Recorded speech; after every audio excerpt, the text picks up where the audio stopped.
80세의 벽을 넘어 100세 안녕하세요. 오늘 저희와 함께 흥미로운 자료를 좀 깊이 들여다볼까 하는데요. 80세 액티브 시니어의 지혜로운 삶의 태도에서 뽑아낸 20가지 마음가짐입니다. 보통 80세 하면 이제 삶이 저물어가는 시기 아닌가? 이렇게 생각하기 쉬운데요. 이 자료는 그게 아니라 훨씬 더 활기차고 또 주체적으로 살아가는 액티브 시니어의 모습을 보여주더라고요. 네, 그래서 오늘은 단순히 오래 사는 걸 넘어서요. 80세에도 어떻게 하면 의미 있고 활력 넘치는 삶을 살 수 있을까? 그 핵심적인 태도가 뭔지 함께 알아보는 그런 시간을 가져보겠습니다. 바로 시작해보죠. 자료 초반에 보니까 홀로서기 연습을 강조하는 게 딱 눈에 들어왔어요. 혼자 지내는 습관, 또 의존하지 않으려는 마음. 이게 왜 중요할까요? 사실 나이가 들수록 관계나 도움이 더 필요해지는 거 아닌가? 뭐 그런 생각도 드는데요. 네네. 아주 좋은 질문이십니다. 여기서 말하는 홀로서기라는 게요, 물리적으로 혼자 지내라, 이런 뜻이라기보다는요, 심리적인 자립에 훨씬 가깝습니다. 그러니까 타인에게 기대기보다는 스스로 문제를 해결하려는 어떤 의지, 능력, 이걸 유지하는 게 결국 자존감이나 삶의 통제감을 지키는 데 아주 핵심적이라는 거죠. 아, 심리적 자립이군요. 그렇죠. 물론 필요할 땐 당연히 도움을 구해야 하지만 일상에서 부딪히는 작은 문제들 있잖아요. 그런 걸 자기 힘으로 해결하면서 얻는 그 성취감, 이게 또 정신적인 활력을 주거든요. 결국엔 뭐랄까, 의존과 고립, 그 사이에서 건강한 자립의 지점을 찾는 지혜.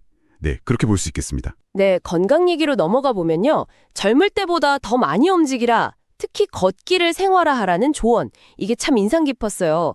단순히 운동량을 늘려라 이걸 넘어서 뭔가 삶에 대한 능동적인 태도를 말하는 것 같기도 하고요. 네, 맞습니다. 정확해요. 신체 활동은 당연히 기본 체력이나 기능 유지에 필수적이죠.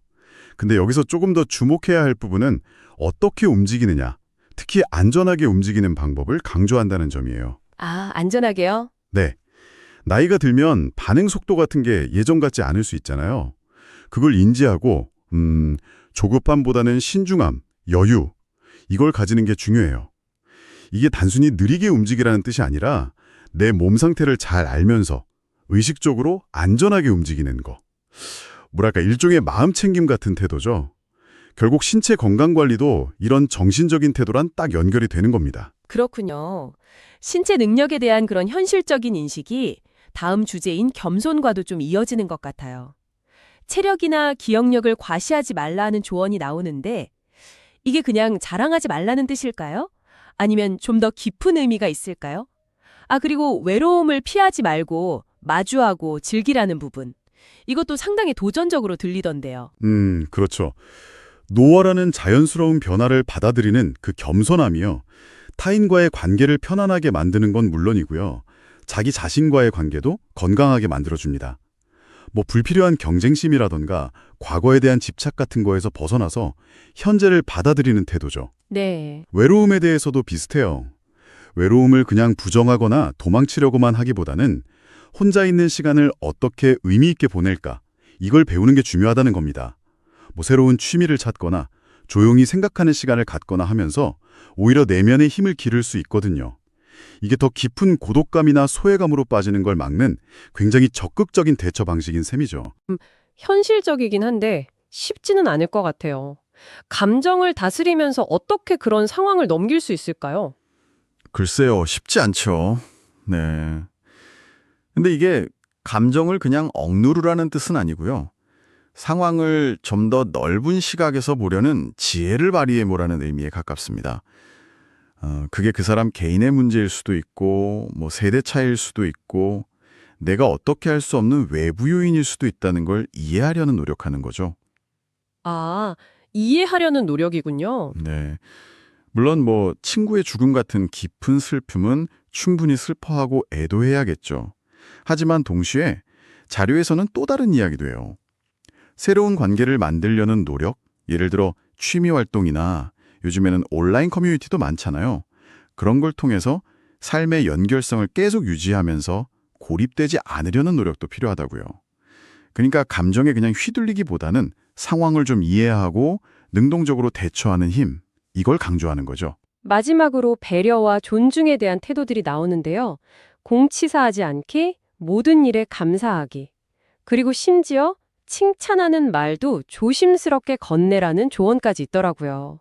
이게 좀 의외였어요. 칭찬을 왜 조심해야 할까요? 좋은 말인데. 허허, 그렇죠. 좋은 말인데.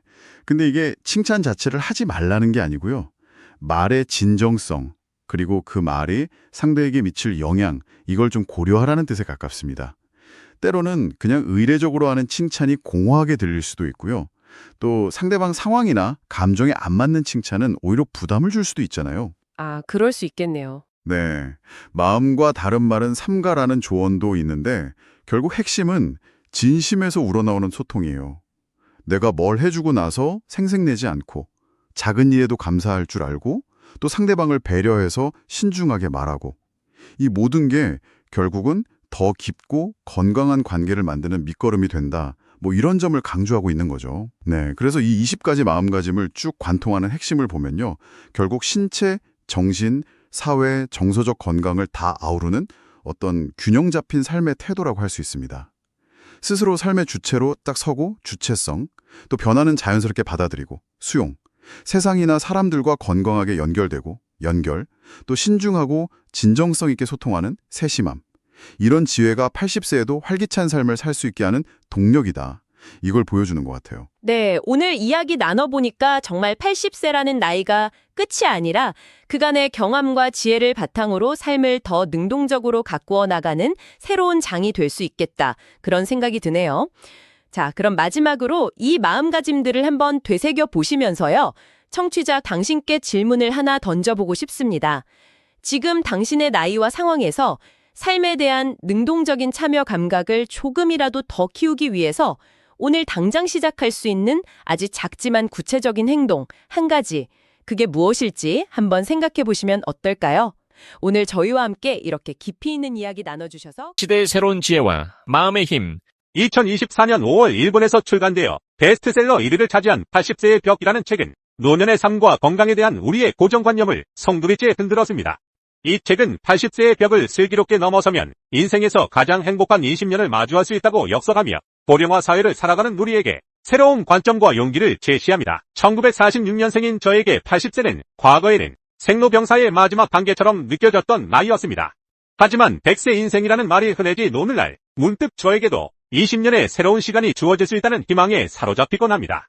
수명이 길어진 것은 분명 기쁜 일이지만 한편으로는 오래 살아야 한다는 강박에 머리가 아파오는 것도 사실입니다. 80세의 벽의 저자 와다 히데키는 일본 오사카 출생의 노인정신의학 및 임상심리학 전문의사로 30년 넘게 노인 정신의학 분야를 연구해온 전문가입니다. 그는 과도한 강박과 욕심이 오히려 스스로를 압박하고 무리한 절제가 결국 행복하지도 건강하지도 못한 삶을 만든다고 주장합니다. 그의 주장은 기존의 건강 상식에 정면으로 도전하며 노년의 삶에 대한 우리의 인식을 근본적으로 재고하게 만듭니다. 와다 히데키 박사가 제시하는 가장 충격적인 예 중 하나는 바로 암에 대한 것입니다.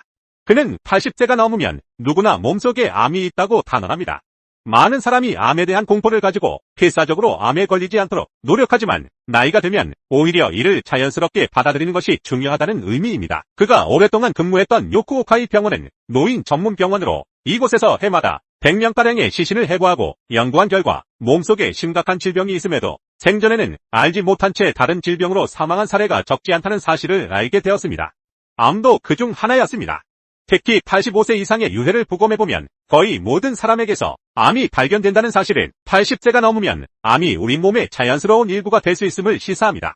이는 암에 대한 과도한 두려움에서 벗어나 노년의 삶을 더욱 평온하게 받아들이는 자세가 필요함을 역설합니다. 저자는 우리가 흔히 건강을 위한 행동이라고 여기는 몇 가지 습관들이 오히려 80세의 벽을 허물지 못하고 더 높이고 있다고 주장합니다. 사실은 먹고 싶지만 건강에 해롭다고 삼가는 행위, 좋아하는 담배나 술을 건강에 해롭다고 참는 행위는 오히려 스트레스를 유발하고 삶의 만족도를 떨어뜨릴 수 있습니다. 몸을 움직이기 힘든데도 건강을 위해 무리하게 운동하는 것은 부상으로 이어지거나 신체에 과도한 부담을 줄 수 있습니다. 노년에는 자신의 몸 상태에 맞는 적절한 활동이 중요합니다. 하고 싶은 일이 있지만 이 나이에라며 스스로를 제약하는 것은 노년의 삶을 무미건조하게 만듭니다. 나이와 상관없이 새로운 것에 도전하고 즐거움을 찾아야 합니다. 효과를 느끼지 못하면서도 오래 살려는 마음에 계속 약을 복용하는 것은 오히려 신체에 부담을 주고 부작용을 초래할 수 있습니다. 특히 고령자의 경우 과도한 약물 복용은 건강을 해치거나 남아있는 능력을 잃게 할 수도 있습니다. 저자가 강조하는 가장 인상 깊은 대목 중 하나는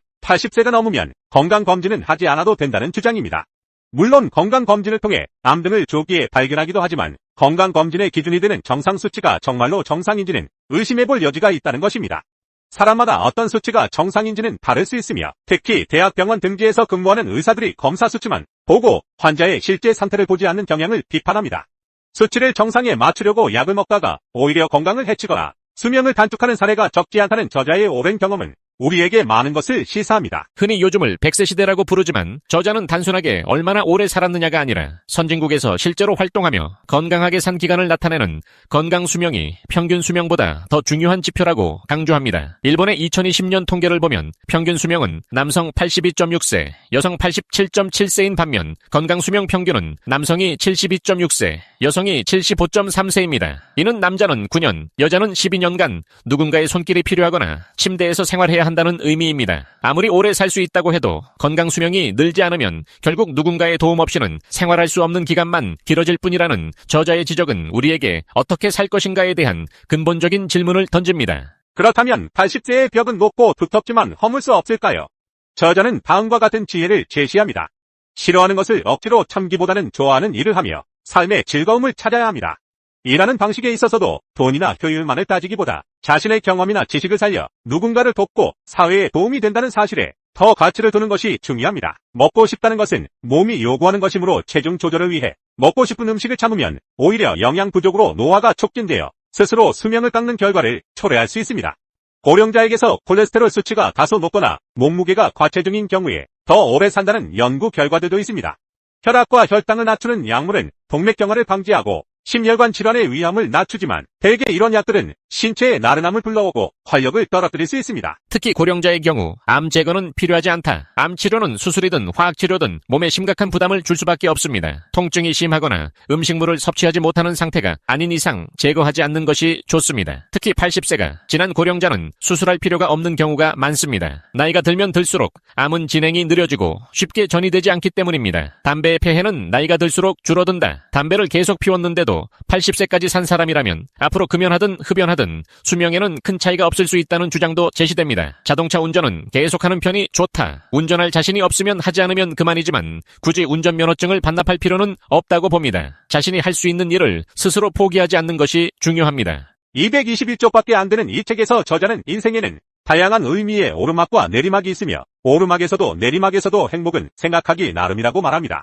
인생의 마지막 단계에서 다른 사람의 돌봄을 받게 되거나 자녀의 원조를 받는 일이 늘어날 수 있는데 이를 꼴불견이라고 생각하면 불행하지만 감사라고 생각하면 행복이라는 그의 통찰은 기쁜 울림을 줍니다. 80세 전후의 노인은 물론이고 고령의 부모를 모시고 있는 40대, 50대, 60대도 꼭 한번 이 책을 읽어보기를 권합니다. 와다 히데키 박사의 주장처럼 우리의 마음 관리는 건강과 행복에 결정적인 영향을 미칩니다. 기분 좋게 살면 병의 90%는 도망간다는 말처럼 건강을 위해서는 먹는 것도 운동도 중요하지만 무엇보다도 마음을 잘 관리하는 것이 가장 중요합니다. 음식과 운동이 건강의 20%의 비중을 차지한다면 마음을 잘 관리하는 것은 80%에 달한다는 주장은 결코 과장이 아닙니다. 긍정적인 생각을 할 때 면역세포의 일종인 트림프구가 활발하게 제 기능을 발휘합니다. 트림프구는 우리 몸을 침범하는 바이러스나 세균 그리고 암세포를 공격하여 제거하는 중요한 역할을 합니다. 하지만 시기, 질투, 분노, 미움, 원망, 두려움, 불평, 낙심, 절망, 염려, 용서 못함, 불안과 같은 부정적인 생각이나 감정을 계속 가지게 되면 몸속의 트림프구는 변이를 일으켜 암세포나 병균을 죽이는 대신 거꾸로 자기 몸을 공격하여 몸에 염증을 일으키거나 질병을 유발한다고 합니다. 이는 단순히 심리적인 영향에 그치는 것이 아니라 우리 몸의 면역체계에 직접적인 생화학적 변화를 초래한다는 의미입니다. 미국 프린스턴 공대의 로버트 잔 교수는 마음은 아주 미세한 입자로 되어 있으며 이것은 물리적 입자와 동일해서 입자로 존재할 때는 일정한 공간에 한정되어 있지만 파동으로 그 성질이 변하게 되면 시간 공간을 초월하여 이동할 수 있다는 놀라운 연구 결과를 발표했습니다. 이는 사람의 마음이 단순한 추상적인 개념이 아니라 에너지의 성질을 가지고 있어서 다른 물질이나 생물체에 영향을 미칠 수 있음을 시사합니다. 실제로 배양 중인 암세포를 대상으로 원래의 정상적인 세포로 돌아가라고 스스로에게 마인드 컨트롤을 하게 되면 암세포 성장이 40%나 억제된다는 연구 결과는 마음의 치유력을 극명하게 보여줍니다. 이와 유사하게 게이츠 교수는 여러 가지 실험을 통해 다음과 같은 결론을 내렸습니다. 화, 슬픔, 불안, 공포, 증오, 미움 등과 같이 마음이 부정적인 감정에 사로잡혔을 때 인체에는 마치 독사의 독액을 주입하는 것과 같은 해로운 영향이 발생한다는 것입니다. 반대로 사랑, 감사, 기쁨, 평화와 같은 긍정적인 감정은 우리 몸의 치유와 활력을 불어넣는다는 연구 결과들도 무수히 많습니다. 80세의 벽과 수많은 연구 결과들은 우리에게 노년의 삶과 건강에 대한 새로운 시각을 제공합니다. 단순히 오래 사는 것만을 목표로 삶기보다 건강 수명을 늘리고 삶의 질을 높이는 것이 중요합니다. 이를 위해서는 기존의 강박적인 건강관리 방식에서 벗어나 자신의 몸과 마음이 진정으로 원하는 것에 귀 기울이는 자세가 필요합니다. 특히 긍정적인 마음가짐은 신체 건강에 직접적인 영향을 미치며 질병 예방과 치유에 강력한 힘을 발휘할 수 있다는 점을 기억해야 합니다. 노년은 더 이상 생의 마지막 단계가 아니라 삶의 지혜와 경험을 바탕으로 새로운 행복을 찾아나갈 수 있는 황금기입니다. 과도한 염려와 강박에서 벗어나 자신이 좋아하는 일을 하고 먹고 싶은 것을 즐기며 긍정적인 태도로 삶을 대할 때 우리는 비로소 80세의 벽을 허물고 진정으로 행복한 인생의 가장 행복한 20년을 맞이할 수 있을 것입니다.